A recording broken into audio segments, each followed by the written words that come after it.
ನಮಸ್ಕಾರ ಸ್ನೇಹಿತರೆ, ನಾನು ಹನುಮಂತ್ ಮಾಗಿ. ಸ್ನೇಹಿತರೆ, ಕಲಬುರಗಿ ಜಿಲ್ಲೆಯಲ್ಲಿ ನಡೆದಿರುವಂತಹ ಶಿಕ್ಷಕಿಯ ಕೊಲೆ ಇಡೀ ರಾಜ್ಯವನ್ನೇ ಒಂದು ಕ್ಷಣ ಬೆಚ್ಚಿ ಬೀಳಿಸಿತ್ತು ಅಂತ ಹೇಳಿದ್ರು ಕೂಡ ತಪ್ಪಾಗ್ಲಿಕ್ಕಿಲ್ಲ. ಬಹುತೇಕ ಜನ ಅಂದುಕೊಂಡಿದ್ರು ಈ ರೀತಿಯಾಗಿ ಕೃತ್ಯವನ್ನು ಮಾಡಿದ್ದಾರೆ ಅಂತಂದರೆ ಯಾರೋ ಅತ್ಯಾಚಾರ ಮಾಡಿ ಕೊಲೆ ಮಾಡಿರಬೇಕು ಅನ್ನುವಂಥ ಒಂದಿಷ್ಟು ಪ್ರಶ್ನೆ, ಗೊಂದಲ ಇಂಥದ್ದೆಲ್ಲವೂ ಕೂಡ ಕಾಡ್ತಾ ಇತ್ತು. ಆರಂಭದಲ್ಲಿ ಈ ಒಂದು ಕೇಸ್ ಪೊಲೀಸರಿಗೂ ಕೂಡ ತಲೆನೋವು ಹಾಗೆ ಬಿಟ್ಟಿತ್ತು. ಅರ್ಧಂಬರ್ಧ ಬೆಂದು ಹೋಗಿರುವಂತಹ ದೇಹ, ಚಪ್ಪಲಿ ಅಲ್ಲೇ ಬಿದ್ದು ಹೋಗಿದೆ, ಒಂದು ಚಪ್ಪಲಿ ಕಾಲಲ್ಲಿ ಇದೆ, ಯಾರು ಅಂತ ಗುರ್ತು ಕೂಡ ಸಿಗ್ತಾ ಇಲ್ಲ. ಈ ರೀತಿಯಾದಂಥ ಸಮಸ್ಯೆಗಳು ಪೊಲೀಸರಿಗೆ ಹೆದರಾಗಿ ಬಿಟ್ಟಿದ್ವು. ಯಾರಿರಬಹುದು ಅನ್ನುವ ರೀತಿಯಲ್ಲಿ ಪತ್ತೆಯನ್ನು ಹಚ್ಚೋದಕ್ಕೆ ಮುಂದಾಗಿ ಬಿಟ್ಟಿದ್ರು. ಆರಂಭದಲ್ಲಿ ಈ ಒಂದು ಕೇಸ್ ತುಂಬ ತಲೆನೋವು ಮಾಡಿತ್ತು ಅಂತ ಹೇಳಿದ್ರು ಕೂಡ ತಪ್ಪಾಗ್ಲಿಕ್ಕಿಲ್ಲ. ಈಗ ಆ ಒಂದು ಕೇಸ್ಗೆ ಸಂಬಂಧಪಟ್ಟ ಹಾಗೆ ಆರೋಪಿಯ ಪತ್ತೆ ಹಚ್ಚುವುದರಲ್ಲಿ ಸಂಬಂಧಪಟ್ಟಿರುವಂಥ ಅಧಿಕಾರಿಗಳು ಯಶಸ್ವಿ ಆಗಿದ್ದಾರೆ ಅಂತ ಹೇಳಿದ್ರು ಕೂಡ ತಪ್ಪಾಗ್ಲಿಕ್ಕಿಲ್ಲ. ಏನಿದು ಪ್ರಕರಣದ ಅಸಲಿ ಸತ್ಯಾಸತ್ಯತೆ ಏನು? ಆ ಶಿಕ್ಷಕಿಯನ್ನು ಕೊಲೆ ಮಾಡುವಂಥದ್ದು ಅಥವಾ ಆ ರೀತಿಯಾಗಿ ಸುಟ್ಟು ಬೀದಿಗೆ ಒಗೆಯುವಂಥ ಕೃತ್ಯವನ್ನಾದರೂ ಅಥವಾ ಆ ಕೆಲಸವನ್ನಾದರೂ ಆ ಶಿಕ್ಷಕಿ ಏನು ಮಾಡಿದ್ರು? ಈ ನಾಲಾಯಕ ಅದು ಹೇಗೆ ಅವರಿಗೆ ಪರಿಚಯ ಆದ?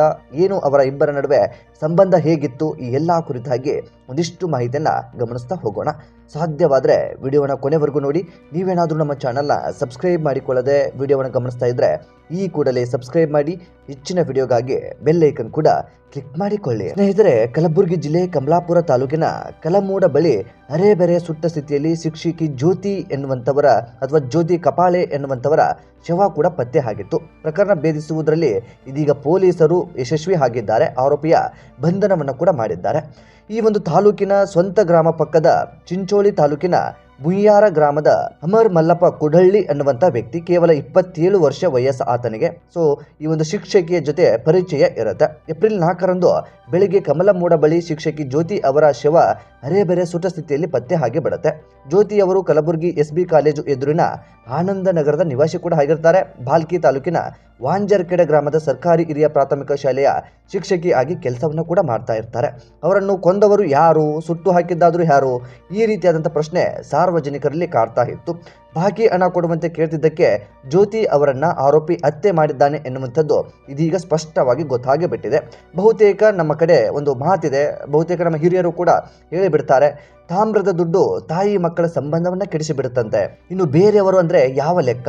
ಕೊಟ್ಟಿರುವ ದುಡ್ಡನ್ನು ವಾಪಸ್ ಕೇಳುವುದು ತಪ್ಪ ಅನ್ನುವಂಥ ಪ್ರಶ್ನೆ ಈ ಸಂದರ್ಭಕ್ಕೆ ಕಾಡುತ್ತೆ. ಹಾಗಾದರೆ ದುಡ್ಡನ್ನು ಯಾರಿಗಾದರೂ ಕಷ್ಟದಲ್ಲಿ ಇದ್ದಾರೆ ಅನ್ನೋ ಕಾರಣಕ್ಕೆ ಸಹಾಯ ಮಾಡೋದಾದರೂ ತಪ್ಪ? ಈ ರೀತಿಯಾದಂಥ ಪ್ರಶ್ನೆ ಸಹಜವಾಗಿ ಕಾಡುತ್ತೆ. ಅಂದಹಾಗೆ ಯಾಕೆ ದುಡ್ಡನ್ನು ಕೊಟ್ಟರು? ಈ ವಿಚಾರಕ್ಕೆ ಸಂಬಂಧಪಟ್ಟ ಹಾಗೆ ಒಂದಿಷ್ಟು ಮಾಹಿತಿಯನ್ನು ಕೂಡ ಗಮನಿಸ್ತಾ ಹೋಗೋಣ. ಇನ್ನು ಕೊಲೆ ಮಾಡಿರುವಂಥ ಅಮರ್ ಈ ಹಿಂದೆ ಕಲಬುರಗಿಯ ಆನಂದ ನಗರದ ಬಳಿ ನಂದಿನಿ ಪಾರ್ಲರ್ ನಡೆಸ್ತಾ ಇದ್ದ. ಅಲ್ಲೇ ಶಿಕ್ಷಕಿ ಜ್ಯೋತಿ ಅವರ ಪರಿಚಯ ಕೂಡ ಆಗಿತ್ತು. ಆಗಾಗ ಮನೆಗೆ ಹಾಲು ಕೊಡಲು ಅಮರ್ ಜ್ಯೋತಿ ಅವರ ಮನೆಗೆ ಹೋಗ್ತಾ ಇದ್ದ. ಹೀಗಾಗಿ ಇಬ್ಬರ ನಡುವೆ ಸಲುಗೆ ಕೂಡ ಬೆಳೆದು ಬಿಟ್ಟಿತ್ತು. ಬಳಿಕ ಜ್ಯೋತಿ ಅವರಿಂದ ಅಂದಾಜು 14 ಲಕ್ಷ ಹಣವನ್ನು ಕೂಡ ಪಡೆದುಕೊಂಡಿರ್ತಾನೆ. ಫನ್ ವರ್ಲ್ಡ್ ಪಕ್ಕದಲ್ಲಿ ನಂದಿನಿ ಪಾರ್ಲರ್ ಅನ್ನು ಕೂಡ ತೆರೆದು ಬಿಟ್ಟಿರ್ತಾನೆ. ಈ ಹಣ ವಾಪಸ್ ಮರಳಿಸುವಂತೆ ಜ್ಯೋತಿ ಒಂದಿಷ್ಟು ಗಲಾಟೆಯನ್ನು ಕೂಡ ಮಾಡಿಕೊಂಡು ಬಿಡ್ತಾರೆ. ಇನ್ನು ರೊಚ್ಚಿಗೆದ್ದಿರುವಂತಹ ಆರೋಪಿ ಇವರನ್ನ ಹೇಗಾದ್ರೂ ಮಾಡಿ ನಾನು ಕೊಲೆ ಮಾಡಿ ಬಿಸಾಕಬೇಕು ಅನ್ನುವಂಥ ನಿರ್ಧಾರವನ್ನು ಕೂಡ ಮಾಡಿಕೊಂಡು ಬಿಡ್ತಾನೆ. ಕೊನೆಗೂ ಒಂದು ಪ್ಲಾನ್ ಕೂಡ ಮಾಡಿಕೊಂಡು ಬಿಡ್ತಾನೆ. ಏಪ್ರಿಲ್ 3ರಂದು ತನ್ನ ಕಾರಿನಲ್ಲಿ ಶಿಕ್ಷಕಿ ಜ್ಯೋತಿ ಅವರನ್ನು ಕರೆದುಕೊಂಡು ಬರ್ತಾನೆ. ಅವರಾದ ಬಳಿಯ ಸ್ವಾಮಿ ಸಮರ್ಥ ದೇವಸ್ಥಾನದ ಸೇರಿದಂತೆ ಹಲವೆಡೆ ತಿರುಗಾಡಿ ಬಿಡ್ತಾರೆ. ರಾತ್ರಿ ಆಗ್ತಾ ಇದ್ದ ಹಾಗೆ ಶನಿವಾರ ಬೆಳಗ್ಗೆ ಶಾಲೆಗೆ ಹೋಗಬೇಕಾಗಿತ್ತು. ಇನ್ನು ರಾತ್ರಿ ಸಮಯ ಆಗ್ತಾ ಇದ್ದ ಹಾಗೆ ಶಿಕ್ಷಕಿಯು ಕೂಡ ಹೇಳಿಬಿಡ್ತಾರೆ, ನೀನು ಬಸವ ಕಲ್ಯಾಣ ಹತ್ರ ನನ್ನ ಬಿಟ್ಟು ಬಂದು ಬಿಡುವಂತೆ, ಹಾಗಾದ್ರೆ ನನ್ನ ಕರೆದುಕೊಂಡು ಹೋಗು ಅನ್ನುವ ರೀತಿಯಲ್ಲಿ ಹೇಳಿ ಬಿಡ್ತಾರೆ. ರಾತ್ರಿ ಆಗ್ತಾ ಇದ್ದ ಹಾಗೆ ಒಂದು ರೀತಿಯಲ್ಲಿ ಬಯಸದೆ ಬಂದ ಭಾಗ್ಯ ಅಂತ ಅಂದುಕೊಂಡು ಬಿಡ್ತಾನೆ. ಬಸವ ಕಲ್ಯಾಣಕ್ಕೆ ಹೋಗಬೇಕಾದಂತ ಸಂದರ್ಭದಲ್ಲಿ ಈಗಾಗಲೇ ಕತ್ತಲ ಆಗಿ ಬಿಟ್ಟಿರುತ್ತೆ. ಆ ಸಂದರ್ಭಕ್ಕೆ ಅಲ್ಲಿಂದ ಕಮಲಾಪುರ ತನಕ ಬರ್ತಾರೆ. ಕಮಲಾಪುರದ ತನಕ ಬಂದಂತ ಸಂದರ್ಭದಲ್ಲಿ ಮತ್ತೊಂದು ಪ್ಲಾನ್ ಕೂಡ ಮಾಡಿಕೊಂಡು ಬಿಡ್ತಾನೆ. ಪ್ಲಾನ್ ಸಕ್ಸಸ್ ಆಗೋದಿಲ್ಲ. ಪ್ಲಾನ್ ಎಲ್ಲಿ ಏನೋ ಒಂದು ಮಾಡಬೇಕು ಅಂದ್ಕೊಂಡಿರ್ತಾನೆ, ಆದರೆ ಅಲ್ಲಿ ಸಕ್ಸಸ್ ಆಗೋದಿಲ್ಲ. ಇನ್ನು ಆಗಷ್ಟೇ ಕತ್ತಲಾಗಿರುತ್ತೆ, ಜನರ ಓಡಾಟ ಅಂಥದ್ದೆಲ್ಲವೂ ಕೂಡ ಇರುತ್ತೆ. ಹಾಗಾಗಿ ಪ್ಲಾನ್ ಬಿ ಅನ್ನು ಕೂಡ ಮಾಡ್ಕೊಂಡು ಬಿಡ್ತಾನೆ. ಆಗ ದತ್ತ ದಿಗಂಬರ ಮಾಣಿಕೇಶ್ವರ ಮಂದಿರಕ್ಕೆ ಅಥವಾ ದರ್ಶನಕ್ಕೆ ಹೋಗಿ ಬರೋಣ ಅನ್ನುವಂಥ ರೀತಿಯಲ್ಲಿ ಆರೋಪಿ ಜ್ಯೋತಿಯವರನ್ನ ಅಂದರೆ ಶಿಕ್ಷಕಿಯವರಿಗೆ ಒಂದಿಷ್ಟು ಮಾತನ್ನ ಹೇಳಿಬಿಡ್ತಾನೆ. ಆಗ ಅದಾದ ಬಳಿಕ ಶಿಕ್ಷಕಿಯನ್ನ ಕಲಮೂಡ ಕಡೆ ಕರೆದುಕೊಂಡು ಹೋಗೋದಕ್ಕೆ ಪ್ರಾರಂಭಿಸಿ ಬಿಡ್ತಾನೆ. ಮಧ್ಯರಾತ್ರಿ 1ರ ಹೊತ್ತಿಗೆ ಕಮಲಮೂಡನಿಂದ 1 ಕಿಲೋಮೀಟರ್ ಆಚೆಗೆ ಕಾರು ನಿಲ್ಲಿಸ್ತಾನೆ. ಹೋಳಿ ಹುಣ್ಣಿಮೆಗಾಗಿ ಕಾರಿನಲ್ಲಿ ತಂದಿಟ್ಟಿದ್ದಂತಹ ಕೇಸರಿ ಬಣ್ಣ ಶಿಕ್ಷಕಿ ಜ್ಯೋತಿ ಕಣ್ಣಿಗೆ ಎರಸ್ತಾನೆ. ಕಾರಿನಲ್ಲಿ ಇದ್ದ ಮಚ್ಚಿನಿಂದ ಭೀಕರವಾಗಿ ಆಕೆಯನ್ನ ಕೊಲೆ ಮಾಡಿಬಿಡ್ತಾನೆ. ಬಳಿಕ ಸಾಕ್ಷಿ ನಾಶಪಡಿಸಲು ಮೃತದೇಹಕ್ಕೆ ಪೆಟ್ರೋಲ್ ಸುರಿದು ಬೆಂಕಿ ಹಚ್ಚಿ ಪರಾರಿ ಆಗಿ ಬಿಡ್ತಾನೆ.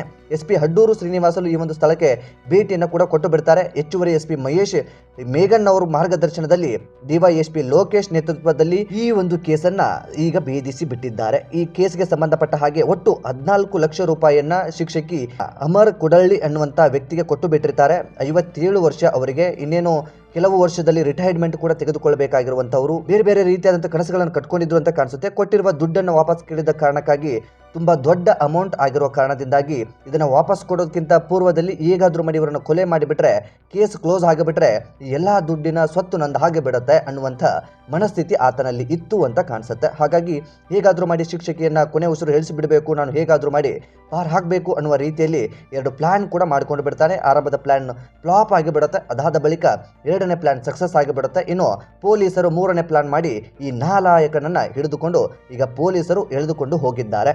ತನಿಖೆಯ ನಂತರ ಏನು ಅಸಲಿ ಸತ್ಯಾಸತ್ಯತೆ ಕೇವಲ ಈ ಕಾರಣಕ್ಕೆ ಮಾತ್ರ ಆಗಿರುವಂತಹದ್ದ ಅಥವಾ ಬೇರೆ ಬೇರೆ ವಿಚಾರಕ್ಕೆ ಸಂಬಂಧಪಟ್ಟ ಹಾಗೆ ಏನಾದರೂ ನಡೆದು ಹೋಗಿ ಬಿಟ್ಟಿತ್ತ, ಈ ಎಲ್ಲ ವಿಚಾರವನ್ನು ಕೂಡ ಪೊಲೀಸರು ಮುಂದಿನ ಹಂತದಲ್ಲಿ ಈ ಎಲ್ಲಾ ಮಾಹಿತಿಯನ್ನು ಕಲೆ ಹಾಕಿ ಕೋರ್ಟ್ಗೆ ಸಬ್ಮಿಟ್ ಮಾಡುವಂತಹ ಸಾಧ್ಯತೆ ಕೂಡ ಹೆಚ್ಚಾಗಿ ಕಾಣಿಸ್ತಾ ಇದೆ. ಸೊ ಈ ಒಂದು ಘಟನೆ ಬಳಿಕ ನಾವೆಲ್ಲರೂ ಕೂಡ ಗಮನಿಸಲೇಬೇಕಾಗಿರುವಂತಹ ವಿಚಾರ ಏನು ಅಂತಂದ್ರೆ, ಯಾರೇ ನಮ್ಮ ಜೊತೆಗೆ ಸಲುಗೆಯಿಂದ ಇರಲಿ ಅಥವಾ ಯಾರೇ ನಮ್ಮ ಜೊತೆ ಒಡನಾಟ ಚೆನ್ನಾಗಿರಲಿ, ಯಾರೇ ನಮಗೆ ಸಹಾಯ ಮಾಡ್ತಾರೆ ಅಂದ್ರೂ ಕೂಡ ದುಡ್ಡಿನ ವಿಚಾರದಲ್ಲಿ ನಾವೆಲ್ಲರೂ ಕೂಡ ತುಂಬಾ ಸೂಕ್ಷ್ಮವಾಗಿ ಇರಬೇಕಾಗುತ್ತೆ. ಯಾರ ಜೊತೆ ಎಷ್ಟೇ ಒಡನಾಟ ಇದ್ರೂ ಕೂಡ ದುಡ್ಡಿನ ವಿಚಾರದಲ್ಲಿ ಯೋಚನೆ ಮಾಡಬೇಕಾಗತ್ತೆ. ದುಡ್ಡು ಯಾವ ಸಂದರ್ಭದಲ್ಲಿ ಯಾರಿಗೆ ಒಳ್ಳೆಯದನ್ನ ಮಾಡುತ್ತೋ ಕೆಟ್ಟದ್ದನ್ನ ಮಾಡುತ್ತೋ ಅದು ಯಾವುದು ಕೂಡ ಗೊತ್ತಾಗದಂಥ ಪರಿಸ್ಥಿತಿ ಎದುರಾಗಿ ಬಿಟ್ಟಿದೆ. ಬಹುತೇಕರು ನಾವು ಅಂದ್ಕೊಂಡು ಬಿಡ್ತೀವಿ ಹಾಗಲ್ಲ ಹೀಗಲ್ಲ, ತುಂಬ ಒಳ್ಳೆಯ ಜನ ವಾಪಸ್ ಕೊಟ್ಟು ಬಿಡ್ತಾರೆ ಹಾಗೆ ಹೀಗೆ ಅನ್ನುವಂಥ ರೀತಿಯಲ್ಲಿ ನಾವೆಲ್ಲ ಅಂದುಕೊಂಡು ಬಿಡ್ತೀವಿ. ಆದರೆ ಅಸಲಿ ಸತ್ಯಾಸತ್ಯತೆ ಅದಲ್ಲ.